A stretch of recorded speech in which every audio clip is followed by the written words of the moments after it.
heard me say it before, but I'm going to repeat it. American riflemen are the best riflemen in the world because the training they get is the best in the world. You've begun that training with the sighting and aiming exercises, and you're ready now to go on to the next step.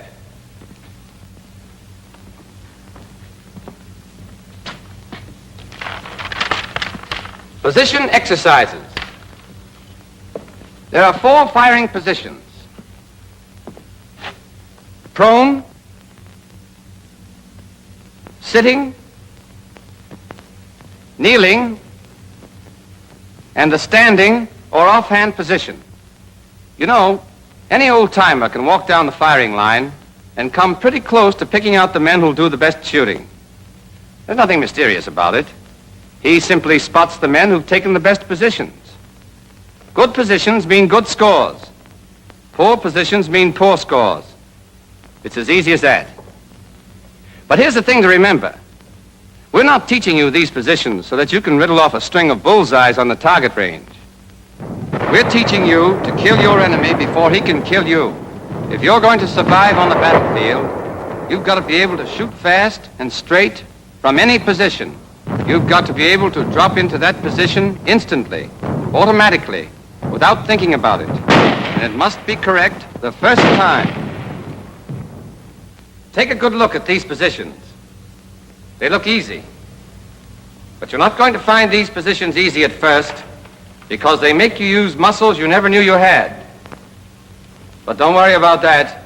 We'll harden up those muscles.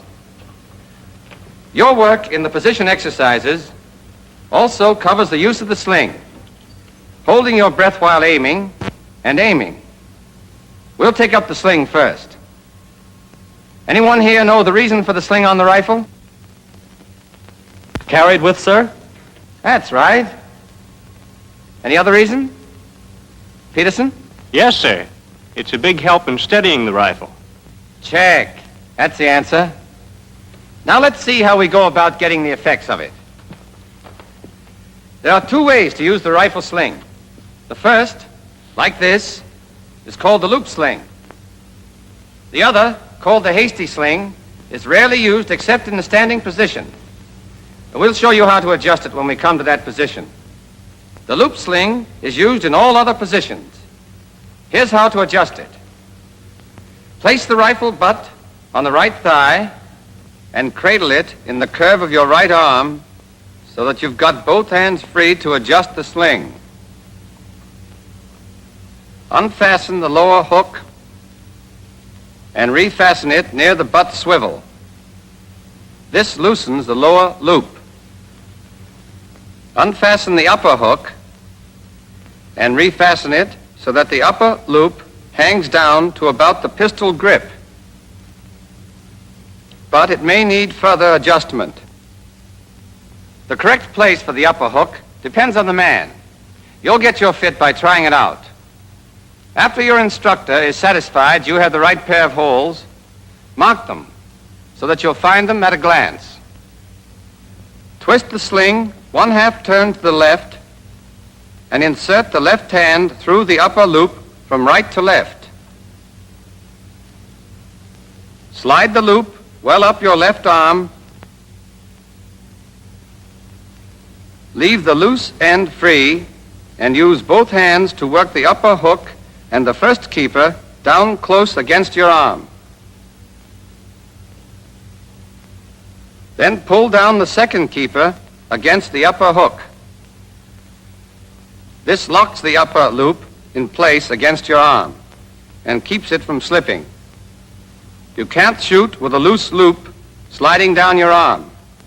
Once the loop is correctly adjusted, move your left hand over the top of the sling and place it under the rifle against the upper sling swivel. The rifle must rest in the V between your thumb and forefinger and on the heel of your hand. Wrist straight, fingers relaxed. The sling must lie smoothly along your hand and wrist. If it doesn't, you've done something wrong.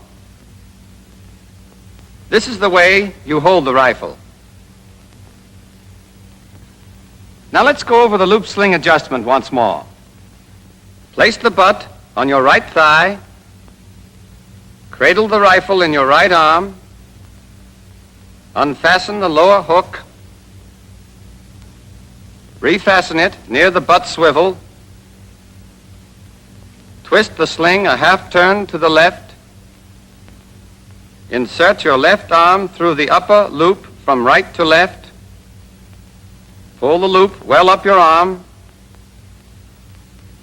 then work the upper hook and the first keeper down against it,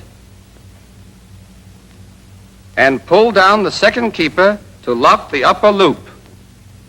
So much for the loop sling. Your instructors will go over this detail with you. Are there any questions? Yes? Sir, with Japs and Germans shooting at you, like you said, looks like you wouldn't have much chance to get that sling on. Keep thinking like that, and you'll live to tell your grandchildren about it. You're right, of course. Use the sling whenever you have time to use it, because it gives you greater steadiness. After you've learned sling adjustment, you're ready to start work on positions. Let's take a look at the prone position first. In the prone position, the rifleman lies flat on his belly with his legs stretched out comfortably. His inside ankle bones are on the ground, or as near it as he can get them without strain. His spine is straight. His body makes an angle of 30 degrees or less with the line of aim. The amount of the angle depending on the rifleman's build. When you're trying out these positions, your instructors and coaches will help you to find the angle that suits you best. Thereafter, it's up to you to practice the position until you can drop into it without thinking about it. The sergeant here is well behind his rifle. His weight is relaxed forward against the sling. Thus, his body takes up the recoil, and he is not jolted out of position each time he fires. Look at his left hand and arm. The rifle rests on the heel of the hand in the V between the thumb and the first finger. His left wrist is straight. His fingers are relaxed. His left elbow is under the piece. It's vertical. I can press down hard on this rifle, and it'll give a little, then come right back to its proper position. But when the elbow is not under the piece, the least pressure will make the rifle sag way off to the side, because muscle instead of bone supports it. A muscle gets tired, a bone doesn't. So remember, elbow under the piece. Now look at his right arm and hand. His right elbow is a little forward of his right shoulder. His right upper arm makes an angle of about 45 degrees with the ground. His shoulders are about level. The rifle fits into the hollow of his right shoulder. That's important. Raise your left hand and feel that hollow in your shoulder. Curl your shoulder forward, and the hollow is still more pronounced. Now look at Sergeant Higgins. See how snugly his rifle fits into that hollow? I don't want to see anybody in this company trying to shoot with the rifle on the point of the shoulder here. All that will get you is a sore shoulder. And that means flinching. And flinching means poor shooting. Grasp the small of the rifle stock firmly with your right hand. And get this. Put your thumb across the stock or on top of the stock, never alongside the stock. With your thumb in the right position, you've got a firm purchase for your trigger squeeze and a good support for your cheek. The finger goes inside the trigger guard against the trigger, and the finger is clear of the stock. You can use any part of your finger from the tip to the second joint to squeeze the trigger. What seems natural and comfortable to you will probably give you the steadiest squeeze, and for that reason is the best. Press your cheek firmly against the stock and on your thumb. Let your neck muscles relax and hold your head so that you're looking not out of the corners of your eyes, but straight ahead with your eyes level. That's the correct prone position. It varies a little with each man, depending upon his build, but there isn't much difference. You'll soon discover the exact position that suits you. From there on, it's a matter of practice. You will have targets to aim at in all of your exercises. Every time you get into position, align your sights on a target. A good soldier does this instinctively. He never even thinks about it. Here's something else. When you take any of the correct firing positions, you will find that the rifle aims naturally and without effort at some one point. If this point is not on the center of the target, move your whole body till the line of aim is the natural line. There's a good way to tell if your body is lined up correctly. After you're in position, close your eye and relax. Then when you open it, if you're on the center of the target, you're okay. If not, shift your whole body. If you shift the rifle independently instead of your body, you'll be in a strained, uncomfortable position. And no man can shoot his best when he's fighting his own muscles.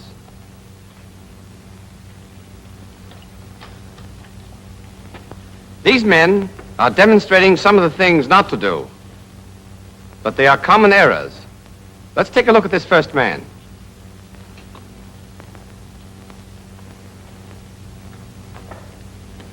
His body is at too great an angle with a line of aim. Now he's behind the rifle, as he's got to be. Look at this man's right elbow. It's too close to his body. He's unsteady. His left hand's too far back. And he's got his thumb alongside the stock. Now he'll assume the correct position.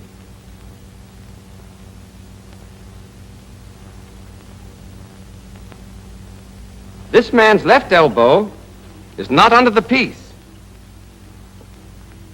They'd have a devil of a time staying on the target. Errors like this stand out plainly. Others are not so easy to pick up. When you're acting as the coach, keep a sharp eye on your pupil. When he's wrong, show him where he's wrong and why. Then make him take the correct position so the point will be burned into his mind. Don't forget, when you take the prone position correctly, the muzzle will automatically drop back on the target after each shot. This saves time, and in battle, a few seconds are enough to settle the argument between you and that guy on the other side. Now, the sandbag rest position is just like the prone position, except that a sandbag is used to support the left forearm, wrist, and hand. The pupil takes the correct prone position and aims at his target. The coach then manipulates the sandbag until it is slightly higher than the back of the pupil's left hand. The coach punches the sandbag with his hand until he gets a perfect fit. This is the coach's job. The pupil can't do it for himself. Next, he faces the pupil, straddles the rifle barrel, and slides the narrow side of the sandbag against the left forearm so that it supports the forearm, the wrist, and the back of the hand. Only the back of the hand rests on the top of the sandbag. It's a common error for beginners to rest the rifle on the sandbag, but it won't work. The sandbag supports the forearm, wrist, and hand. Now Sergeant Higgins is going to show you the sitting position, which is a good one in high grass, brush, or on sloping ground. For the sitting position, you'll usually have to make your sling 2 holes shorter than for the prone position. Your body faces half right from the target. As you sit, spread your feet apart. Farther apart than your knees, and brace your heels firmly. Get your toes down, flat on the ground, if you can get them there, and relax your ankles. Keep your knees straight up, not bow-legged, and keep them fairly low, about 10 inches off the ground. The point is that you've got to get the back of your left upper arm firmly braced 3 or 4 inches down on your left shin. In this way, with your left elbow under the rifle, where it belongs, the weight of the rifle comes straight down on your leg. Hold your right hand and arm as you do in the prone position against your right knee so that your right shin bone forms a block for your upper arm. Lean well forward from your hips, not your waist. Keep your back straight and your weight forward. Don't rest your elbows on your knees. You'll wobble. Your elbows will roll around. No man can shoot in a position like that. Get your arms well down on your legs, several inches. Remember that left elbow. Keep it under the rifle. Now you've got a solid, steady position, and you won't be knocked off balance by the recoil. That's the normal sitting position. It's the best one, and it'll be used in this company. We may have a few men of exceptional build who are not suited to it. Heavy men may have to use the crossed ankle position.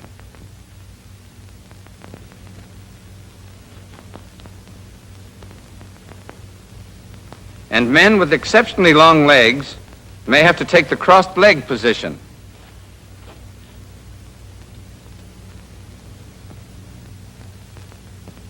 But your platoon leaders will decide which men, if any, are to use these alternate positions.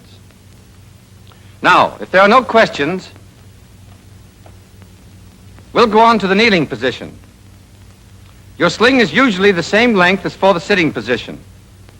First, the half-right face. Then get down on your right knee and sit on your heel, so that your top of your foot is flat on the ground. It takes practice, but you can do it. With your heel inclined toward the target like this, your foot helps to brace you against the gun's recoil. Don't sit on the inside of your foot. Rapid fire'd make you bob around like a cork. Sit firmly on the top of your heel, with your weight well forward. Your left elbow is under the rifle and in front of your kneecap, never on top of your kneecap. The position of your left leg depends on your build. The taller you are, the farther to the front your leg will be. Your instructors will help you find a position that suits you best. But your lower left leg, as seen from the front, must always be vertical. Keep your right elbow comfortably high.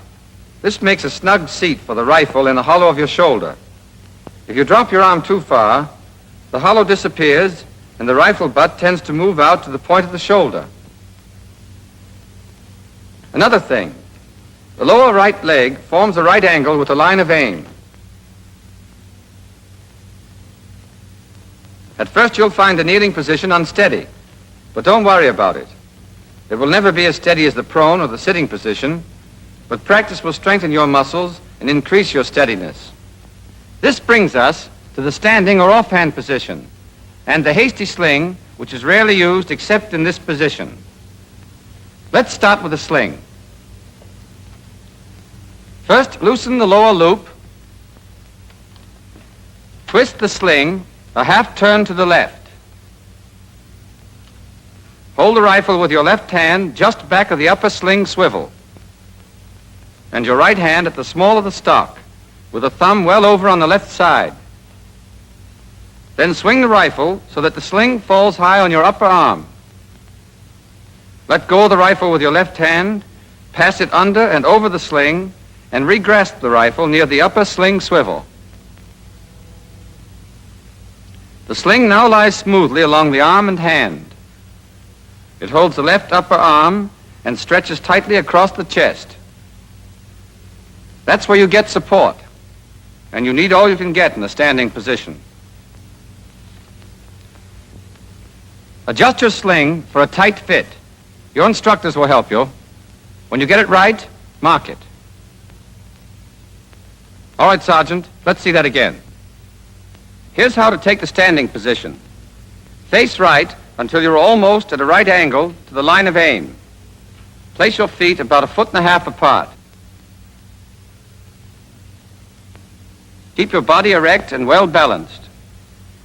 As you raise your rifle to firing position, fit the butt into the hollow of your shoulder, but higher than in the other position.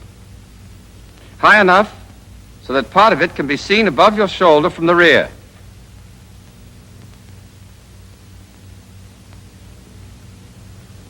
If the butt is too low, you'll have to strain your neck to get at the sight. If the butt is where it should be, your head and neck will be erect and natural. Keep your right elbow up. The higher, the better.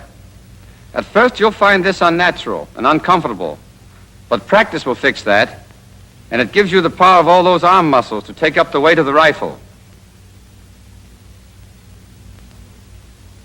Here's an exercise that'll loosen up the shoulder joint. When you've done it enough, you'll be able to hold the rifle up with your right hand alone. The main job of the left hand is to steady the rifle, not to support it.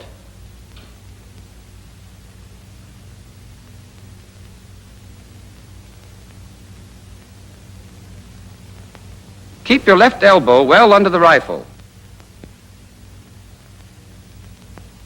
and the left hand as far forward as you can get it without strain or discomfort.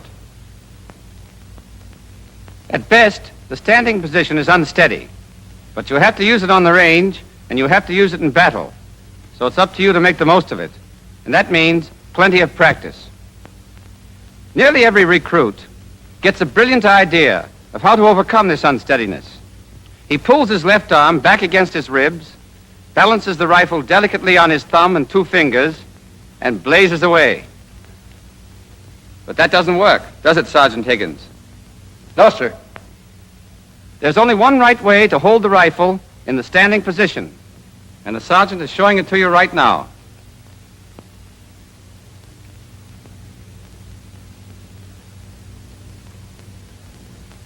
Thank you, Sergeant Higgins. Now you know the positions. I've given them to you one after another to let you compare them, see where they're different and where they're the same. All except the standing position have these points in common. Always hold the rifle at the small of the stock with your right thumb on top of or across the stock, but never along the side. Always keep your left hand against the upper sling swivel, with the rifle in the crotch formed by the thumb and the first finger. Wrists straight, fingers relaxed. Always have your left elbow under your rifle, and always squeeze the trigger with whatever part of your forefinger between the tip and the second joint feels firmest and most comfortable.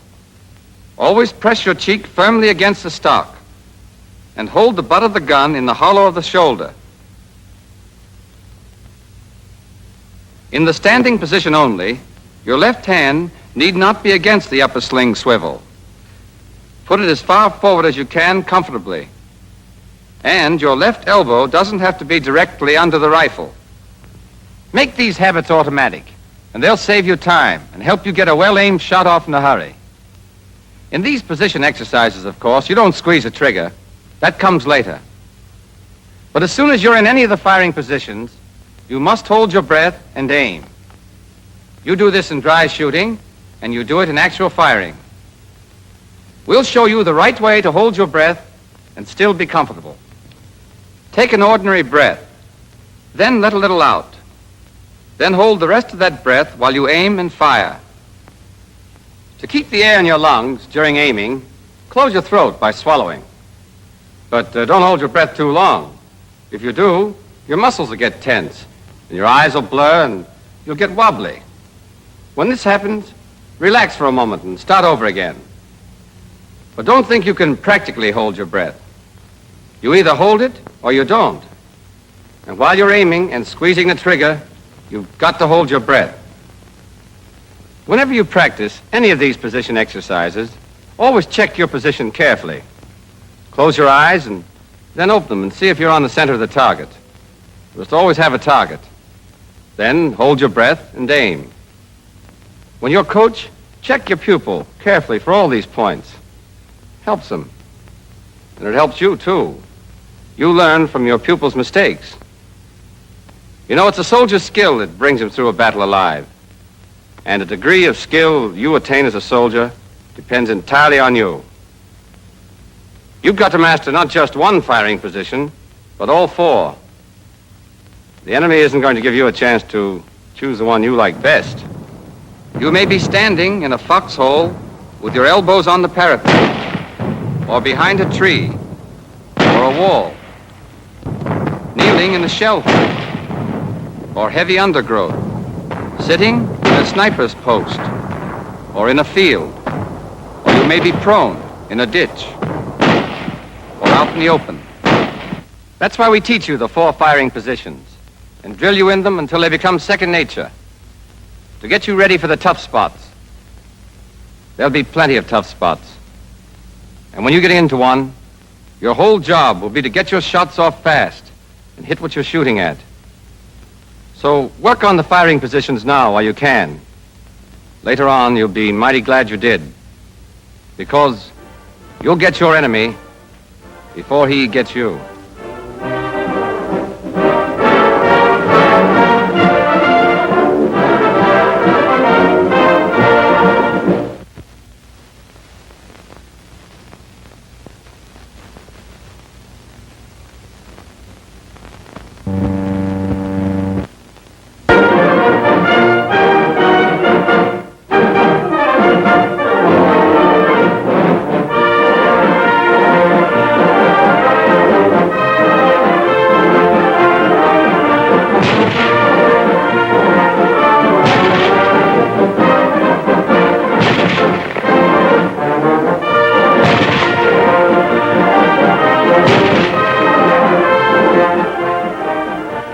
In our work so far, we've learned what the correct sight picture is and how to get that picture into the sights of the rifle and hold it, whether you're prone, sitting, kneeling, or standing.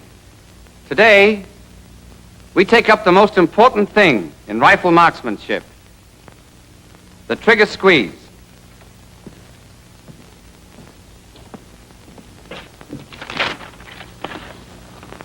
By that term trigger squeeze, I mean the process you go through to bring your trigger back and fire your rifle. You know, when I was learning to shoot the rifle, my coach was an old sergeant who had fought in everything from Santiago to the Argonne. When we got to trigger squeeze, he told me something that has stayed with me ever since. Soldier, the trigger squeeze is the heart and soul, the beginning and the end of all good shooting. With it, you can part the hair of any guy you're after as far as you can see. Without it, you might as well throw away your rifle and start heaving rocks, because you'll do a hell of a lot better. That old sergeant knew what he was talking about. You can be a ball of fire in your sighting and aiming. You can be red hot in your positions. But if you can't teach that trigger finger to squeeze, squeeze, squeeze, well, you better get yourself a supply of rocks, as my old sergeant suggested, because you're going to need them. Now, there's nothing difficult about the trigger squeeze. It's just a question of applying a smooth, increasing pressure to the trigger until the rifle fires. The trick is to apply that pressure so smoothly and so steadily that you can't tell when the rifle is going to fire. If you can't tell when the rifle is going off, you can't jump or jerk, or, as we say in the Army, you can't flinch. Have you ever seen an untrained person fire the rifle? This is what happens. He gets all set, gets into position, draws what he thinks is a fine bead on the target, and then closes both eyes and yanks the trigger. And he wonders why he never hits the target. Remember this. It's instinctive, natural, for every one of us to close both eyes and tighten up when we fire a rifle, if we know when that rifle's going off. But when you do that, you spoil your aim. You not only miss the bullseye, but you may miss the whole target. Now, there's only one way to beat nature on this proposition. And that is to squeeze the trigger so smoothly and to increase the pressure so steadily that you don't know when the rifle is going off. If you don't know the rifle is going off, you can't close your eyes and flinch and spoil your aim before the shot is fired. The worst you can do is bat your eyes after the rifle is fired. And that doesn't hurt anything because the shot is already on its way. Simple, isn't it?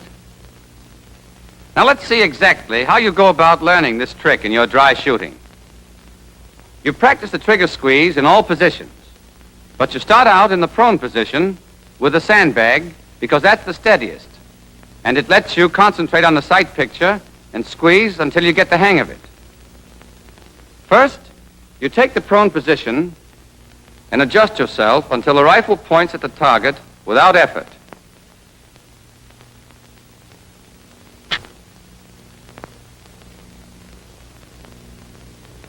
Then the coach fits the sandbag.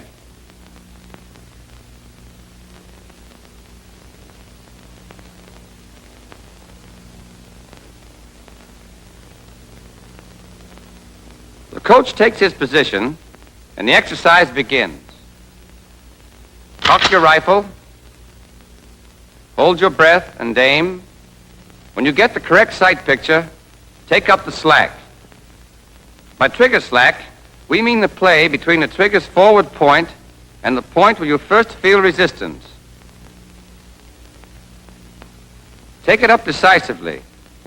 While you're taking up the slack, you're starting your trigger squeeze. It's all one action of your finger, working by itself, independent of the rest of your hand. You press smoothly, straight to the rear, and you increase the pressure steadily from start to finish. Your rifle has a fixed pull, say about 4 pounds. When you take up your slack, you take up part of that pull. Your constantly increasing pressure takes up the rest of it. And then the trigger gives, and the rifle fires. But follow through. Hold your position. Hold your aim, and continue your increasing pressure. I'll tell you more about that later. What I want you to get now is this. If you squeeze the trigger properly, you can't know when the rifle is going to fire, and therefore you won't be able to flinch. Do you all understand that? There's another mistake all of us make when we first start shooting the rifle. Practically everyone has a violent impulse to yank the trigger the instant the sights come in correct alignment with the target.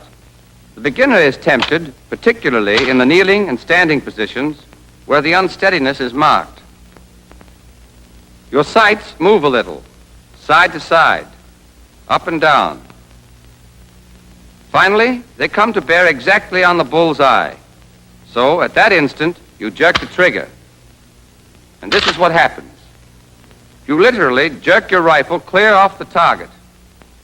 You may not see it, because both of your eyes will probably be shut tight and your muscles taut and braced for the shock. But whether you see it or not, the result is the same. A wild shot. There's only one way to get hits, and only hits count on a battlefield. And that is to squeeze the trigger. Now, you've seen what happens when you jerk the trigger instead of squeezing it. I'm going to show you why it happens. Let's assume that I'm shooting at a target 500 yards away.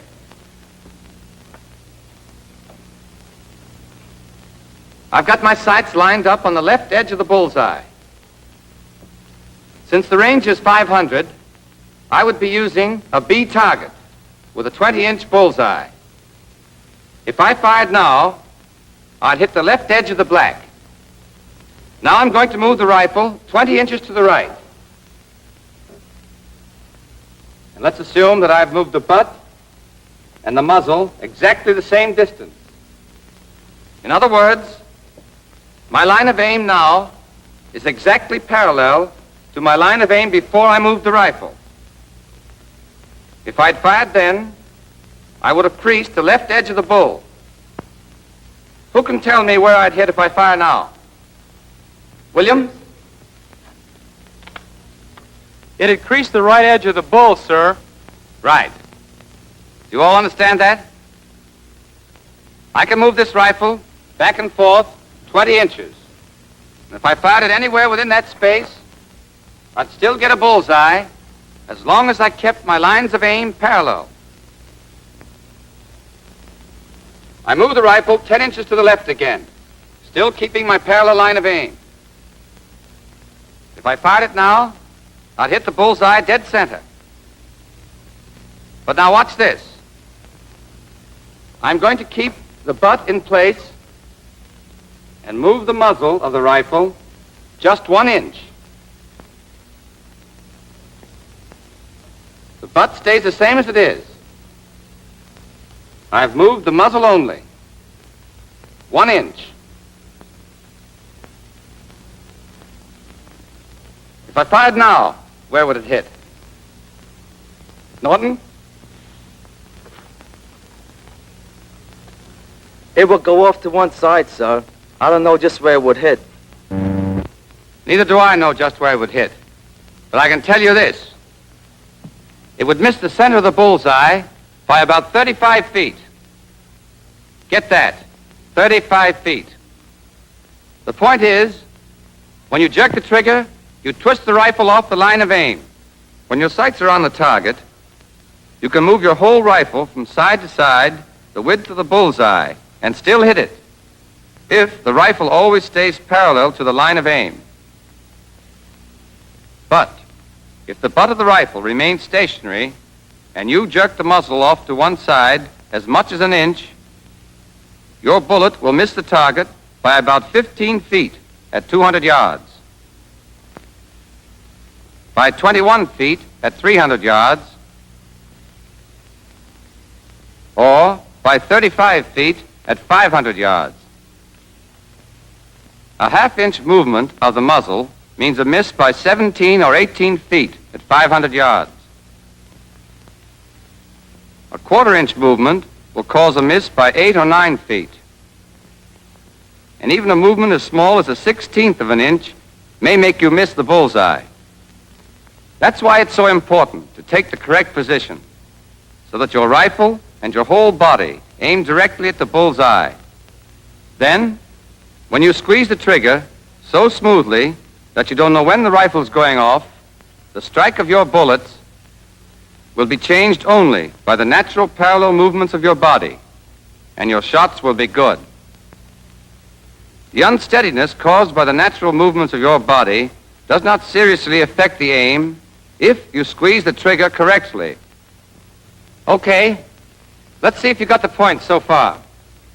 What happens if you jerk the trigger? Harris? It'd throw your rifle muzzle off the target. If you were shooting at a guy, you wouldn't hit him. Right. Remember it, and you'll get plenty of bullseyes. And guys, too. What should you do?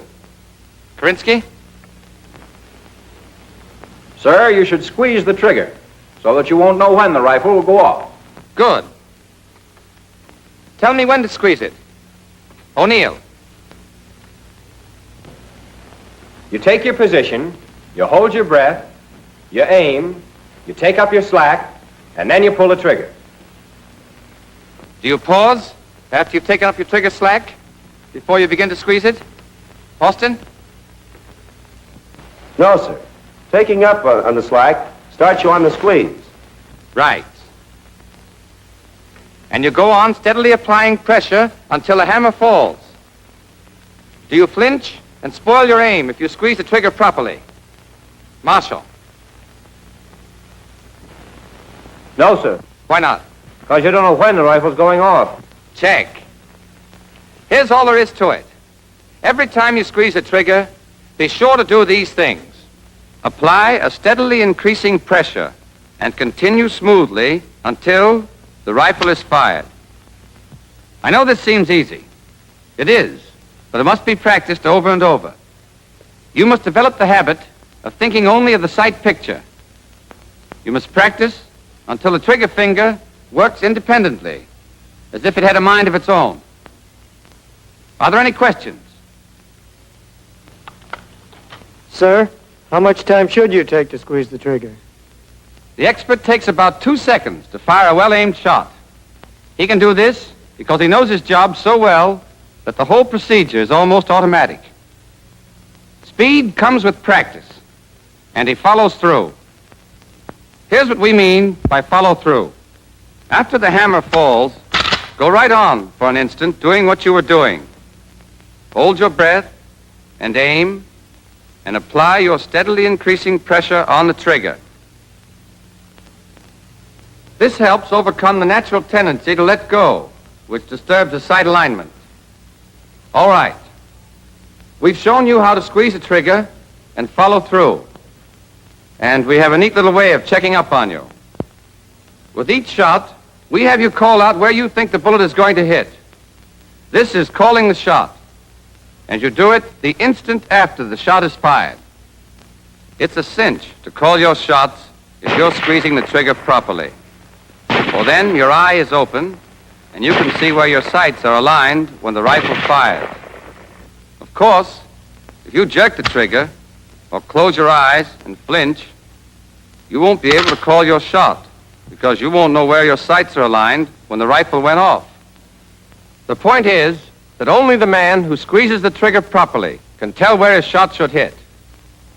Here's the system we use to call our shots. Most of you know by now that a hit here is a 5. And in this circle, a 4. And in this one,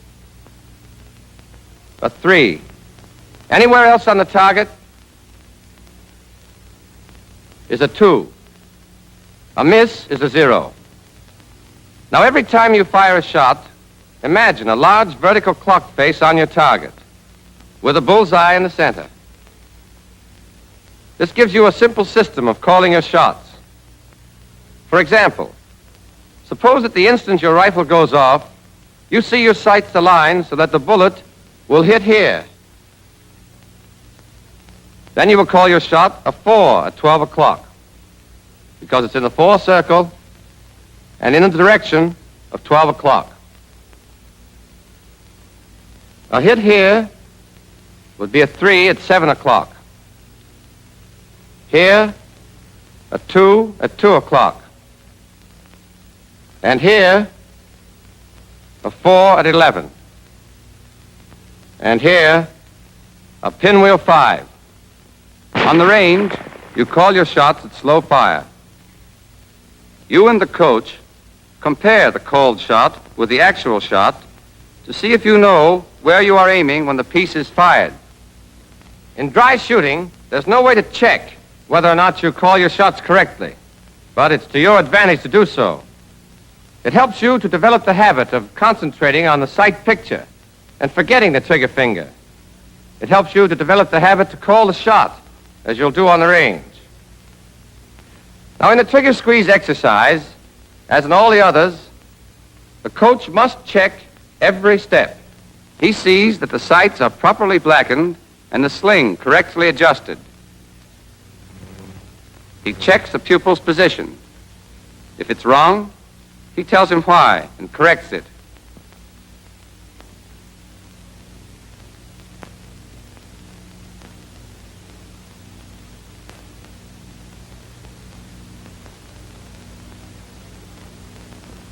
He keeps an eye on the pupil's back during aiming to make sure he holds his breath properly.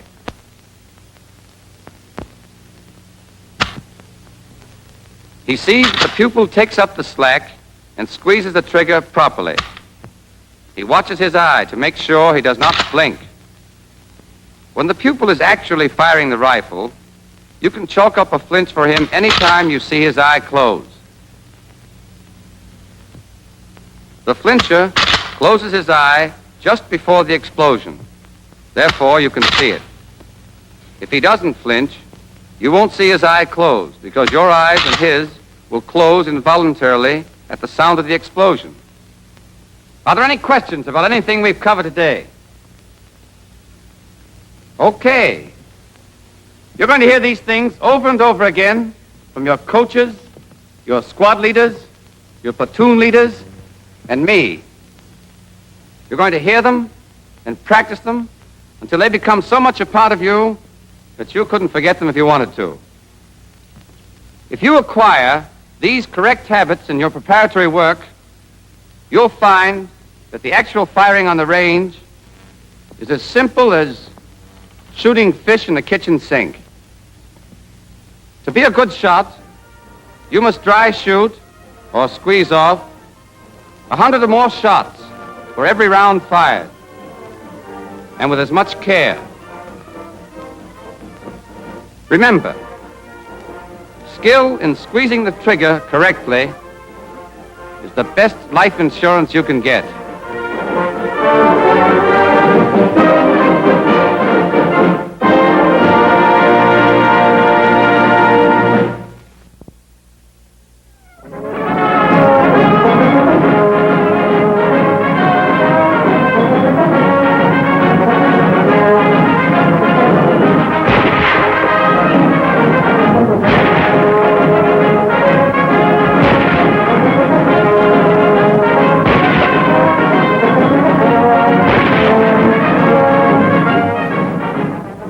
Everything we've been teaching you about the M1 rifle, sighting and aiming, positions, trigger squeeze, the whole course in marksmanship has been leading straight to the subject we're going to take up right now. Rapid fire exercises. But let me warn you right now about that word rapid. It does not mean taking just any position, or hurrying your aim, or jerking the trigger. It does not mean spraying bullets all over the landscape. Rapid fire means getting off well-aimed shots as fast as you can. It means firing as fast as you can fire accurately, no faster. The measure of your effectiveness in rapid fire is not shots per minute, but hits per minute. Remember that when you're on the range. And remember it when your target is a Jap or a German who's just as anxious to kill you as you are to kill him. Keep calm and hit what you're shooting at. Suppose you're in a supply detail that runs into an ambush. You've got to drop into position and get your shots off fast. But they won't do you any good unless they're well-aimed shots. Or suppose you're in a defensive position. All of a sudden, your enemy's in close, charging you from all sides. Your first impulse is to start blazing away wildly. You must not. Keep hold of yourself. You've got to shoot fast, but you've got to make every bullet count. Don't lose your head, even though hell's breaking loose all around you. Stay cool and shoot straight, and you'll live to tell your girl about it. Coolness in battle comes from confidence in yourself, and confidence comes only from hours of practice.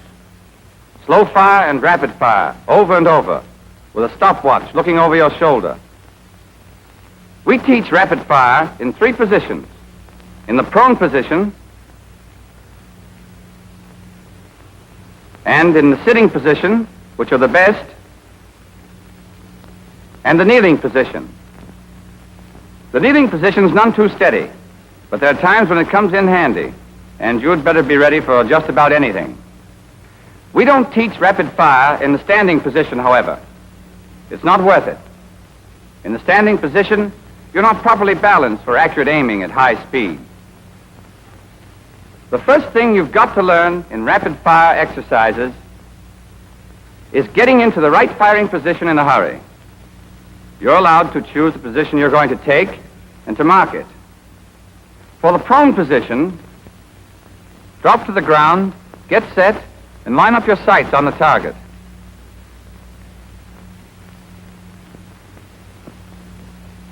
Mark the points for your right and left elbows and the butt of the rifle. Then, keeping your feet in place, stand up. Hold the heel of the stock in your right hand. Now you're ready. At first you practice getting into the prone position by the numbers. On the count of 1, bend your knees to the ground and throw your weight back. On 2, place the butt of your rifle on the ground at the spots you marked for it. At 3, place your left elbow on its mark. At 4, take the butt of the rifle off the ground and fit it into the hollow of your shoulder. At 5, return your right hand to the small of the stock and drop your right elbow to the ground on the spot marked for it. Now immediately line up your sights on the target. Hold your breath, aim, take up the trigger slack, and squeeze off the shot. Now, if your position is right, your rifle will naturally fall back on the target after each shot, and you can fire a whole clip with only slight pauses between to get your sights in perfect alignment. At first, you'll practice by the numbers, so that your coach and instructors can check the accuracy of each position and movement. Take it by the numbers once more, Sergeant. Yes, sir. Ready position. 1, 2, 3, 4, 5. Once you've learned it by the numbers, you'll practice against time, so that you can check your progress, see how you're going. We start you slowly and speed you up gradually until you can take your position, aim, and get off your first shot in 9 seconds. Here's how it goes in dry shooting. Watch how smoothly the 5 steps flow together into one continuous motion. Go ahead, Sergeant. Lock. Simulate load. Ready on the right. Ready on the left. Ready on the firing line. Target. Up.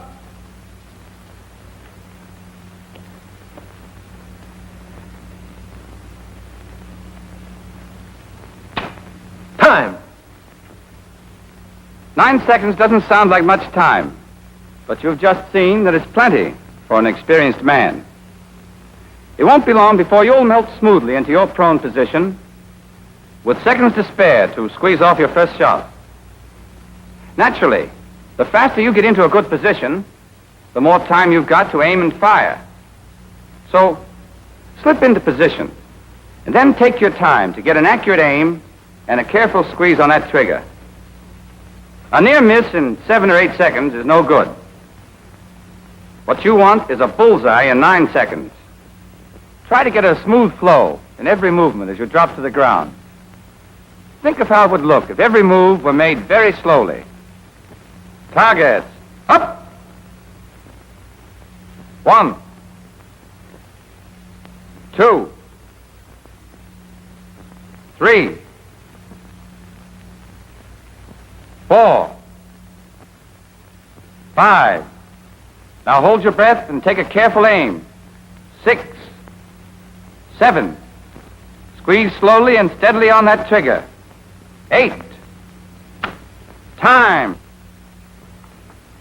Every one of you can do it as easily as that if you remember this one point.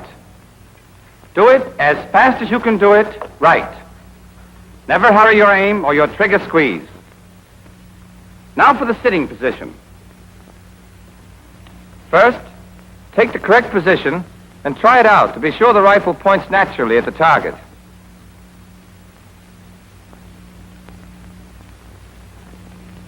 Then mark the places for your heels and your seat.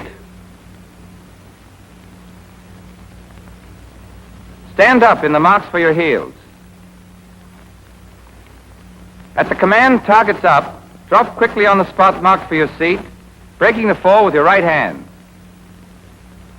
There's another way of getting into the sitting position that you may find easier. After you've marked the places for your feet, cross your legs and rise. Stand with your legs crossed until the command targets up. Then bend your knees and sink to the ground.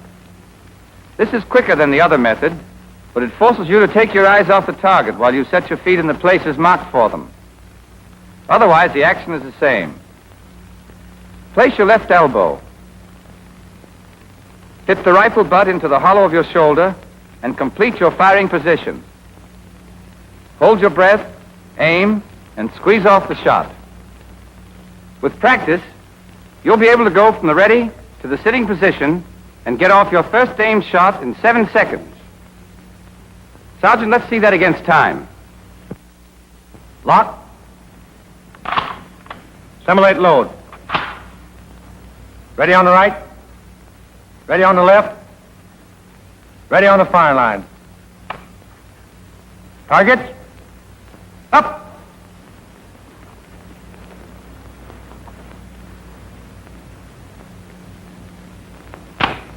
Time. Here, too, of course, the quicker you take the correct position, the more time you've got to squeeze off your shot. The exercise in the kneeling position is like the other two. You mark the places for your feet and your right knee and get up. On command, you lock, load, and stand ready. When you hear targets up, take the kneeling position you've marked, hold your breath, aim, and squeeze the trigger. With practice, you'll be able to go from the ready position to the kneeling position and get off your first shot in 7 seconds. Target. Up. 1, 2, 3, 4, 5, 6. Time. I've said the place to save time in all three of these exercises is in taking your positions. But don't misunderstand me. That does not mean scrambling into the wrong position in a hurry. In rapid fire, just as in any other phase of rifle work, you've got to be in the correct position before you start to aim. After you've learned to take the 3 firing positions and squeeze off your first shot at the required speed, you're ready for the cadence exercise, the purpose of which is to develop a rhythm, a regular beat, at about 3-second intervals. For one thing, it's easier to work smoothly in a regular cadence. For another, on the range, you're allowed a limited time to take your position, fire your first clip, reload, and get off your second clip. And the 3-second interval will bring you out comfortably within the time allotted. We don't expect you to be able to do it all at once. We'll start you dry shooting at the rate of an aimed shot every 5 seconds. Then every 4.5. Then every 4, which in dry shooting corresponds to 3 seconds on the range, because the hand operation of the piece is slower than its actual operation in firing. Here again, the coach and pupil method is the best. The pupil simulates firing while the coach works the operating rod handle. To keep the bolt from being held in the open position when it is thrown back, the coach puts a small block of wood in the clip.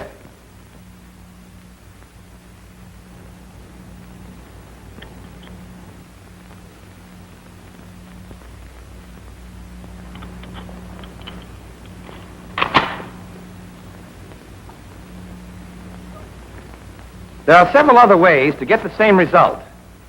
But in this company, we find this method the easiest and the best. Your squad leaders will have a supply of these blocks and will issue them when they are needed. Let's take the exercise at 5-second intervals. Hammers down. Coach is ready. Bolt.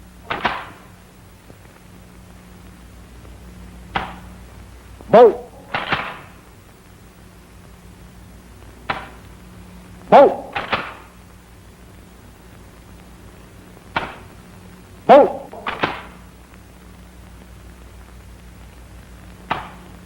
Bolt. Bolt. As I said before, in these exercises, the coach is just about as important as the rifle. In the cadence exercises, when he forces back the operating rod handle, he acts as part of the rifle. In doing this, he must not lean against the handle. He strikes the handle sharply and immediately removes his hand so that the bolt can snap back into position. It's a good idea for the coach to wear a glove or wrap a handkerchief around his hand. Strike that operating rod handle a couple of 100 times if you want to know why. Notice that the coach strikes the handle only when the command bolt is given by the instructor. But notice, too, that the command is given whether or not the rifleman has squeezed off his shot. If the pupil is late, the coach does not operate the bolt, but waits for the next command after the pupil is fired. You'll do this exercise a minute at a time, in the prone, then in the sitting, then in the kneeling position, gradually speeding up the cadence until you're proficient. In cadence exercises, be sure to take the correct position so that your sights return automatically to the aiming point after each shot. Keep your eye constantly on the sight picture and squeeze that trigger with a steadily increasing pressure until the hammer falls. Then keep your finger on the trigger for the next shot. Yes, I'll say it again. It's constant drill in speed and accuracy that makes the expert rifleman. But even constant drill won't do you any good unless you make each movement right every time. After you've learned to fire in cadence, you'll move on to 2 exercises in simulated rapid fire. For the first of these, you'll use the clip with the wooden block.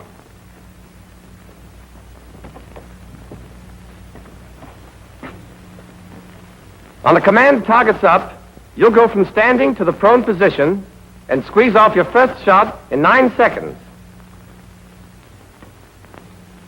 Then, you'll get off each of the next 7 rounds of your first clip at 4-second intervals.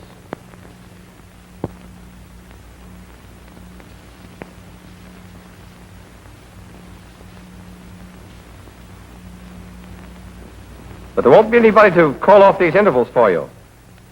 Your cadence exercise will have taught you the rhythm. When you hear 8th round, reload, you'll simulate reloading. And you'll have 9 seconds to do it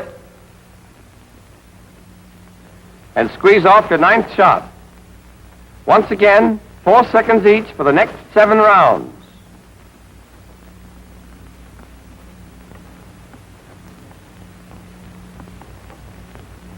When you hear last round, you'll still have 5 seconds extra before the command cease firing. This exercise is done in a total of 79 seconds. All right, let's see how it goes. Lock.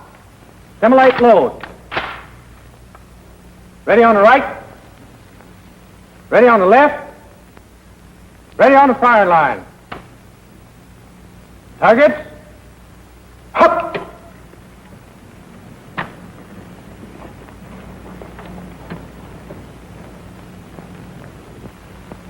Good. First round. The first shot should be fired in the first 9 seconds. You've got 4 seconds for each of the next 7 shots. 4. Ha. 6. 7. Your 8th shot should be off by the time you hear this. 8th round. Reload. Remember, you count your own shots. If you fired the 8th round before you hear reload, you don't have to wait. Reload immediately. 10. 7. 12. 13. If you keep your fire rhythmical and steady, you'll get off your last shot just as it's called. 15. 16. Last round. If you don't, you still have 5 more seconds to finish up without hurrying. Firing. That's your first exercise in simulated rapid fire. But before we go on, there are several things I want to point out. In all of your rapid fire exercises, be sure to count your shots aloud, as you heard Private Oss do just now. By counting the shots, you know exactly what's left in your clip, and you're ready to reload when you should, which saves time. But there's another reason. You've got to use the air in your lungs to call a number, and that forces you to breathe at just the right time. But don't get the idea that counting aloud is just a training exercise. You'll call the numbers out in battle, too. And your reasons for doing it will be the same, but a whole lot stronger. In combat, knowing when to reload will save more than time. Getting caught with 1 round in your rifle when the enemy is coming at you is as good a way as any to put an end to your career. When you're firing, keep your eye on the target all the time. Don't look away. If you squeeze your trigger properly, the recoil will jerk your head up a little, but it'll fall back with the rifle. And when you have to look away to reload, be sure you get back on the right target. On the range, the prettiest dead center 5 on the wrong target goes down on your score as a 0. And remember, the habits you're forming now are the ones you'll take with you into battle, where your target is hard to see and is easily lost. In dry runs, the command bolt is not given. The coach listens for the click of the hammer and strikes the operating rod handle back the second he hears it. When you simulate, or pretend, to load that second clip, don't hurry it. If you do, you'll only cheat yourself out of some valuable training. Don't do it as Private Auster's doing it now. That kind of exercise is worse than none because it creates bad habits. Go through your simulated reloading exactly as if you were handling a clip. A fumble in reloading when you're firing for record would knock your score into a cocked hat. That's your first exercise in simulated fire, and you'll practice it in the prone, sitting, and the kneeling positions.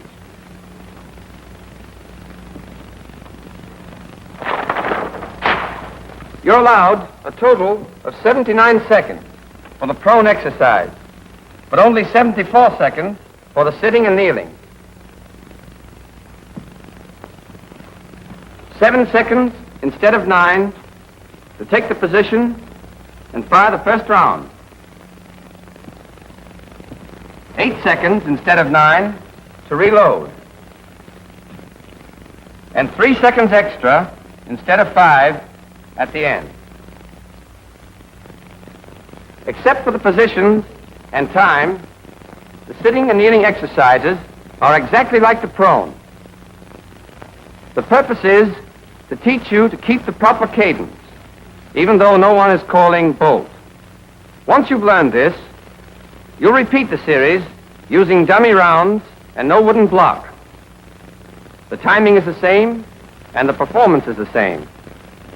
But with dummy rounds, you must learn to load a fresh clip quickly, and that's a trick in itself. As you take the clip from your belt, grasp it at the base and near one edge between your thumb and forefinger. Then carry it forward, swinging it up until the bullets point forward. Place the clip in the receiver and slide your thumb forward along the top of it to the center of the cartridge. Double your fingers up, out of the way. Raise your arm and press the clip down into the receiver until the clip latch engages. As you raise your thumb, the operating rod handle should snap forward. If it doesn't, strike it with the heel of your hand, and your rifle is ready to be fired again. Here's how a trained rifleman reloads in the prone position.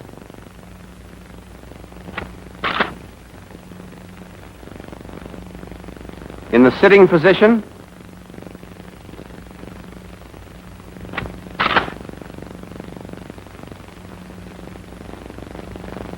and in the kneeling position.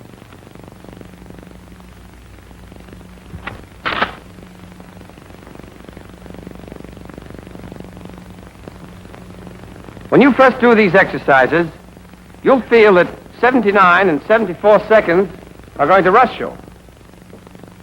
But there's plenty of time to get off those 16 shots. So don't try to beat the clock. That won't help your score. When you get on the range, you're scored on your hits. Don't get buck fever. The stopwatch is important, but don't let it push you around. Don't be in such a rush that you spray bullets all over the target. If you're going to shoot wild, you can get all your shots off in 30 seconds. But don't do it. When a recruit does, and then turns and finds an old-timer beside him, just loading his second clip, well, he feels like a fool. Take it easy. There's no time to pick daisies, but there's plenty of time to fire 16 shots and get 16 bullseyes. And remember, even 12 bulls are better than 16 threes. So don't get excited. Slow and careful. That's the rule that brings in the high scores on the range. And it's the rule that mows them down in battle. Up to now, we've been discussing the pupil and what he does. Now let's look at the coach. In rapid-fire exercises, he's got plenty to do, and not much time to do it in. In addition to his other duties you already know about, he makes sure the pupil takes his position quickly and without waste movement. That he takes up the trigger slack with one decisive action and squeezes the trigger correctly. 1, 2, 3,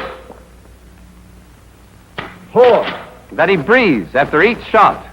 5, 6, That he keeps his finger on the trigger. 7, 8. And that when he reloads from the belt, he doesn't fumble.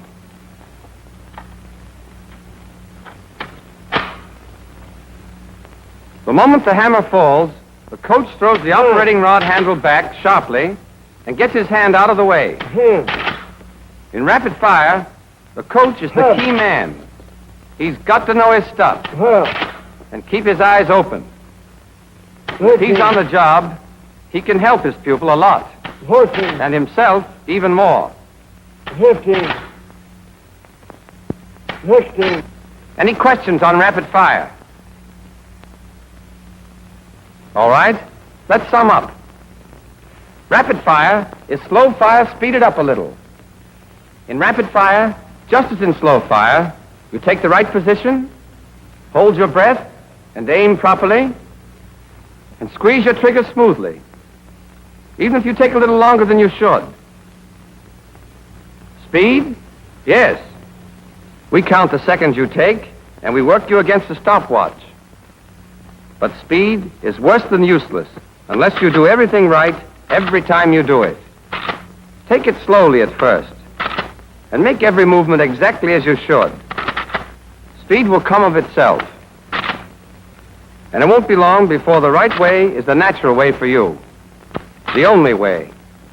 Then, when you find yourself in a tight spot in battle, you won't lose your head and blaze away wild. That's the quick way to the cemetery. And for my money, a good soldier is a live soldier. Dependable habits will make you calm and cool and confident, and you'll hit what you're shooting at. That's pretty important, when what you're shooting at is shooting at you.